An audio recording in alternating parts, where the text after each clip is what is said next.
काही लोकांचा स्वभावच असतो दुसऱ्यांच्या आयुष्यात मीठ कमी आहे की तिखट हे मोजण्याचा. लग्नाआधी माझ्याबद्दल खूप चर्चा रंगल्या. हिला तर काहीच येत नाही, हिचं कसं होणार. इथपासून ते हिच्या आईलाच जावं लागेल हिच्या घरी राबायला इथपर्यंत बरंच काही ऐकलं. पण त्या रिकामटेकड्यांना एक गोष्ट विसर पडला की वाघिणीची पिल्ल शिकारीसाठी कोणावर अवलंबून नसतात.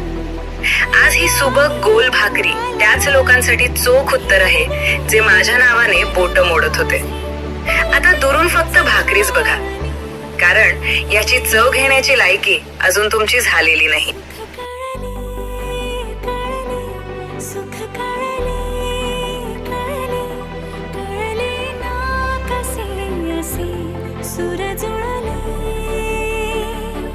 सुख कळले